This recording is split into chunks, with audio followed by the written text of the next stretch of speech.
A Hora do Ungido, com o pastor Paulo Messias.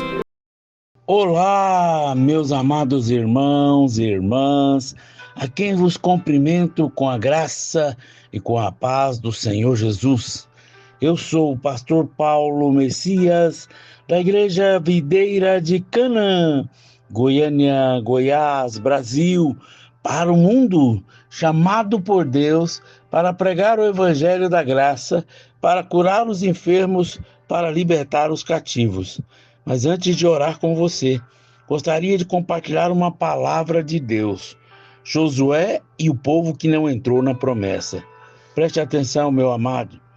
Lá em Josué, em Números, capítulo 32, verso 1 ao 4, diz assim: Os filhos de Rubens e os filhos de Gade, que tinham gado em muitíssima quantidade, viram a terra de Jazer, a terra de Gileade, e eis que o lugar era de gado.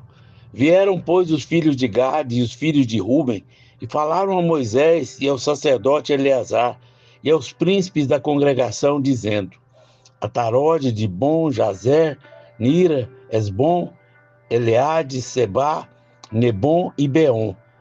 A terra que o Senhor feriu diante da congregação de Israel é terra de gado, e os teus servos têm gado. Quando Moisés tirou o povo do Egito, ele os tirou sobre uma promessa de que o Senhor os levaria para uma terra que mana leite e mel. O povo peregrinou 40 anos no deserto. Quando chegou a hora de entrar, 2,5 tribos tomaram a decisão que afetou não apenas da vida daqueles que chegaram a Canaã, como toda a geração futura. A herança de Deus para Israel era Canaã. A herança só começa depois que eles atravessavam o rio. Mas na hora de atravessar o rio, 2 tribos resolveram ficar do lado errado do rio. Esse texto é um paralelo na vida de muitos cristãos hoje. Quando Deus tem um propósito para a sua vida do outro lado do rio e você quer ficar do lado de cá, você pode comprometer o seu futuro. Que lições podemos aprender com as atitudes dessas 2 tribos? Primeiras, não permita que as coisas naturais determinem as suas decisões. Todos nós precisamos tomar decisões importantes ao longo da nossa vida. E quando chega esse momento, existem 2 caminhos. Ou decidimos sobre a direção de Deus, ou decidimos baseado nos nossos sentimentos e mente natural. Quando o povo de Deus estava prestes a entrar em Canaã, a Bíblia diz que os filhos de Gade tomaram uma decisão meramente natural. O alvo de Deus é que eles cruzassem o rio com as demais tribos, mas como eles tinham gado e viram que o lado de cá do rio havia pastos verdinhos, baseado nessa avaliação meramente natural, decidiram construir casas do lado errado do rio. Os filhos de Ruben, os filhos de Gade, que tinham gado em muitíssima quantidade, viram a terra de Jazer e a terra de Gileade, e eis que o lugar era lugar de gado. Número 32, verso 1. A prioridade dos filhos de Ruben e dos filhos de Gade era o gado. Quando uma pessoa tem uma visão natural, as suas decisões sempre serão carnais. É triste ver, por causa dessa decisão, eles pararam de seguir o Senhor. Não deixe que a terra gramada determine a vontade de Deus para você. Muitas vezes, os cristãos permitem que ao redor da vida determinem o que fazem ao servir a Deus. Todo cristão deve ter em mente que todo o nosso suprimento deve vir de Deus. Não cerque de pessoas carnais. O lugar que você pode alcançar depende das pessoas que permite ao seu redor. Deus podia fornecer grama nos 2 lados do rio. Não deixe que o ganho financeiro determine para onde você vai habitar. É óbvio que nem sempre é a vontade de Deus, mas qual foi o argumento dessas tribos, 2,5 tribos, para ficar do lado de cá do rio? A terra que o Senhor feriu diante da congregação de Israel era uma terra para gado, e os teus servos têm gado. Eu posso ouvir Moisés respondendo a cada um dos líderes dessas tribos: Irmãos, Não construam casas do lado de cá. Esse é o lado errado do rio. Prossigam para a terra prometida. Vocês estão parando muito cedo. A terra de Canaã está longe, logo à frente. Eu também posso ouvi-los debatendo com Moisés e dizendo: escute, Moisés, você não vê que essa terra de gado é nós que temos gado? Deve ser a vontade de Deus que nós construímos nossos lares aqui. Há pasto suficiente para todo o nosso gado, e é óbvio que Deus nos quer aqui. O raciocínio dele estava certo, do ponto de vista natural. Era a melhor escolha, mas qual era o erro que estava cometendo? O erro estava no fato de que não era a vontade de Deus que eles parassem antes de chegar à posse da promessa. É óbvio que nem sempre é a vontade de Deus. É preciso mais fé para se apropriar da herança. E se você sempre seguir o óbvio, poderá ficar aquém do que Deus planejou para você. Vamos ver alguns exemplos na Bíblia. Elimeleque e Noemi. Elas moravam em Belém e havia um homem ali. Então Elimeleque mudou com a família para Moabe. Parecia óbvio que eles deveriam deixar a cidade de Belém e Judá. Todavia, ao chegar em Moabe, não demorou muito para que Elimeleque e seus 2 filhos morressem. Noemi voltou para casa sem marido e sem filhos. O cheiro da Moabita nela é óbvio que não era tão atraente. Abraão e Ló. Quando eles se separaram, Ló olhou e viu a planície que era regada do Jordão. Ele se estabeleceu lá, criou família nas luzes brilhantes de Sodoma, porque essa era a coisa óbvia a fazer. Mas à medida que a cidade foi crescendo, a casa de Ló ficou dentro da cidade de Sodoma. E agora sua família estava convivendo com todo tipo de promiscuidade. Quando o Senhor decidiu destruir a cidade, Ló perdeu tudo que havia conquistado no incêndio e chegou ao final da vida sem nenhuma condição triste. Elias e a viúva de Sarepta. Elias foi enviado à casa da viúva para encontrar comida. Quando ele chegou lá, era óbvio que não tinha nada. Ela não tinha o suficiente para ela e para o seu filho. Mas é óbvio que não era o problema. Havia o suficiente para Deus trabalhar. E Deus providenciou o suprimento para Elias. A viúva e o seu filho experimentaram de um milagre que durou 3 anos e 6 meses de fome em Israel. Ninguém tinha provisão, mas na casa da viúva não faltou nada. A travessia do Mar Vermelho. Quando os filhos de Israel chegaram à beira do Mar Vermelho, era óbvio que não havia nenhuma maneira viável de atravessar. Deve ser da vontade de Deus que eles voltassem à segurança do Egito. Porém, mais uma vez, o óbvio não era a vontade de Deus. Deus estava prestes a abrir o Mar Vermelho, dando livramento ao seu povo e mostrando o seu poder, afogando o exército de Faraó. Da mesma forma que era óbvio para a tribo de Ruben, Gade e a meia tribo de Manassés que a terra com pastos verdes era perfeita para o seu gado, e embora estivesse do lado anterior do rio, que eles deveriam atravessar, seria bom para eles permanecer ali. O problema é que o Senhor queria que eles entrassem. Aquele lugar não fazia parte da promessa que o Senhor tinha para Israel. Nem sempre o óbvio é a vontade de Deus.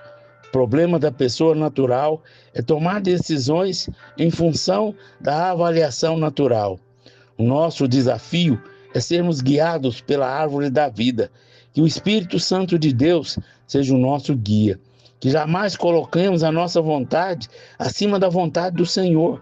A bênção de Deus em nossa vida depende da nossa capacidade de ouvir a voz do Espírito, porque todas as vezes que agimos pela mente natural, vamos gerar Ismael, e Ismael sempre vai ser um problema para nós. Não tome decisões que desencorajem o povo de Deus. Uma coisa que muita gente ignora é o fato que tem sempre alguém se inspirando através da nossa vida. Isso é muito bom quando a nossa vida tem atitudes corretas, mas quando eventualmente as nossas atitudes são ruins, podemos induzir os outros ao erro.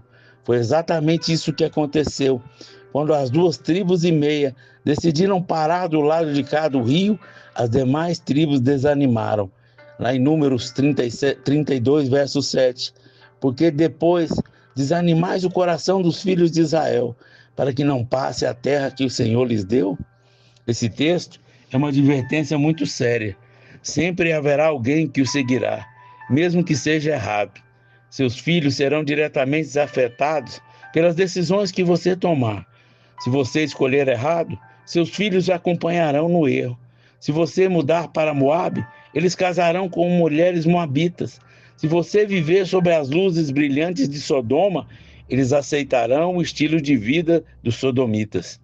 Quando você escolhe a terra gramada, em vez do lugar que Deus escolheu, você levará pessoas consigo e poderá ser desastroso para elas. Cuidado, não só com as suas escolhas, mas cuidado com o que você posta nas redes sociais. Cuidado com o que você comenta.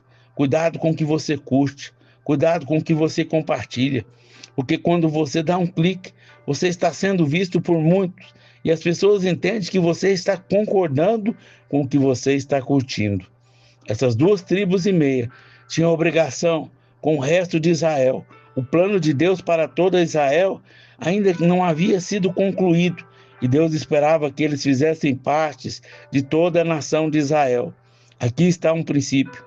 Quando você decide ser relapso com o propósito de Deus, o mesmo acontece com outra pessoa. No caso de Elimeleque, sua esposa ficou viúva e sem filhos. Normalmente, as pessoas que você leva com você serão a sua família. Eu já ouvi muitas vezes: pastor, sentimos que Deus quer que nós mudemos de igreja. Eu creio que isso possa acontecer mais de muitas vezes. As pessoas usam o nome de Deus para tomar decisões motivadas pelas emoções carnais, porque se recusam a submeter à vontade de Deus. Um rio sempre tem 2 lados. Você pode escolher o lado errado. Você pode ser surpreendido pelo inimigo. Não permita que as suas decisões desencorajem os filhos de Deus. Como líderes, precisamos ser cuidadosos, pois Moisés disse que esse pecado encontraria. Isso não era uma maldição, mas mostra a seriedade de levar outros a ficar desencorajados de entrar na posse da herança. Que você seja alguém que as pessoas sintam encorajadas em servir a Deus, de liderar, de amar a obra por causa das suas decisões. Como seria a igreja se todos ao mesmo nível de resposta que você dá? Seria uma igreja mais forte, mais saudável, mais intensa? Lembre que, pelo menos menos influente que você seja, tem sempre alguém olhando para você e copiando as suas atitudes. Deus tem coisas grandes para a sua vida. Mas se você for alguém almático, você poderá colocar tudo a perder. Que você tenha fé, o espírito da fé, da obediência, da dependência do Senhor, para não tomar decisões baseadas nas suas emoções.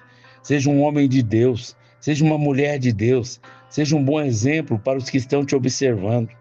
Creia que o melhor de Deus para você é do outro lado do rio. Deus nunca pretendeu que eles separassem da herança na terra da prometida. Mas os homens dessa tribo tomaram a decisão que sabiam que o melhor de Deus sobre onde está estabelecer as suas crias da família. Isso fica claro no texto. Nossas crianças, nossas mulheres, nossos rebanhos, todos os nossos animais estarão ali na cidade de Gileade. Números 32, verso 26. Eles tomaram uma decisão natural, baseada numa avaliação natural, e privaram todos os membros da família de tomarem posse da herança que o Senhor tinha reservado para eles. Mas eu declaro, não vamos ficar do lado errado do Jordão. Esse não é o lugar da herança do Senhor para nós. Vamos manter nossa posição de fé em direção a Canaã, porque os outros estão nos observando e alguns seguirão. Vamos manter os olhos na terra prometida. Mas por que essas 2,5 tribos decidiram ficar do lado errado do rio? 700 anos depois, quando o rei da Síria se levantou contra Israel, essas tribos foram as primeiras a serem capturadas e levadas para o exílio, e nunca mais voltaram. Lá em 1 Crônicas 5:26, pelo que Deus de Israel suscitou o espírito de Pul, rei da Síria, e o espírito de Tiglat-Pileser, rei da Síria, que os levou cativo, a saber, os Rubenitas, os Gaditas e a meia tribo de Manassés, e os trouxe para Ralá, Rabor e Ara, para o rio de Gozã, onde permaneceram até o dia de hoje. Quando essas 2,5 tribos perceberam que o exército assírio havia se reunido contra Israel, era tarde demais para mudar de ideia e entrar em Canaã. A posição deles era vulnerável ao inimigo e as demais tribos não tiveram como socorrê-las. Isso aconteceu muitos anos depois. Todas as pessoas que tomaram decisões de ficar em Gileade, seja do lado errado do rio, já morreram, estavam mortas nessa época. Mas os seus filhos e netos pagaram o preço. O inimigo vai sempre atacar primeiro quem estiver mais vulnerável. E as 2,5 tribos estavam vulneráveis, porque estavam muito longe do restante do povo. É isso que o apóstolo Pedro nos adverte. 1 Pedro 5,8. Sê sóbrio e vigia, porque o teu adversário, o diabo, anda como um leão que ruge, procurando a quem possa devorar. O inimigo sempre ataca primeiro do lado leste do rio. Se a sua casa estiver desse lado, você estará à linha direta do fogo. O que significa o lado leste do rio? É o lugar onde Deus não é tão importante. Esse lado é errado do rio. É o lado onde fica a vida social que ocupa o seu tempo, tira você da herança. É muito fácil esfriar, retroceder quando você não está no lugar errado do rio. Por isso, mais uma vez eu insisto, não seja uma pessoa almática, não se deixe guiar pelas emoções. Pergunte ao Espírito Santo qual é o lado que ele deseja que você fique, onde você deve estabelecer a sua casa, a sua habitação, porque a herança estava muito longe dessas tribos, por isso eles nunca chegaram lá.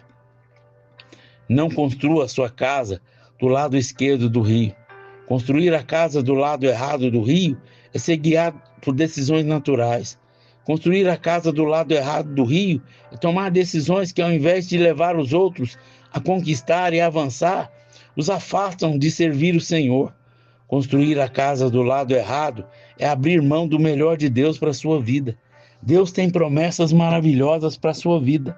Talvez você nunca tenha parado para pensar na dimensão do que Deus tem para você. Todavia, você pode colocar tudo a perder se decidir ficar do lado errado do rio. Muitas vezes, uma decisão impensada pode comprometer todo o futuro. Por isso, coloque os seus olhos na herança. Agarre-se à promessa de Deus. Não fique onde há mais cômodo, onde é mais confortável. Estabeleça a sua vida onde é o centro da vontade de Deus, pois a vontade de Deus é o lugar mais seguro do mundo para você estar. Aleluia. Pai, em nome de Jesus, eu oro por todas as pessoas que estão ouvindo essa mensagem, que eles possam tomar decisões corretas, que eles possam entrar na posse da herança. Livra eles do engano, livra eles de todo o mal, livra da queda, da vergonha, da derrota, do fracasso, livra da precipitação, que eles possam estar caminhando sempre em linha com a Tua palavra, guiados pelo Espírito Santo, em nome de Jesus. Amém, amém e amém. Meus amados irmãos e irmãs, você que ouviu essa mensagem, comente aí no nosso canal, nos ajude a divulgar para que mais pessoas entrem na promessa e saiam do outro lado do rio. Que Deus te abençoe. Se você deseja ser um semeador do nosso ministério, aí tem um número do Pix, que você pode fazer uma oferta generosa e nos ajudar a pregar o Evangelho. Da sua oferta, vamos levar pessoas a ter um encontro com o Senhor, assim como também vamos ofertar cestas básicas para aqueles que nada têm. Nos ajude, seja um semeador e veja o que Deus vai fazer na sua vida. Ao semear, Deus vai multiplicar a sua sementeira. Você terá uma colheita ainda maior do que a sua semeadura. Eu te abençoo em nome de Jesus. Amém, amém e amém.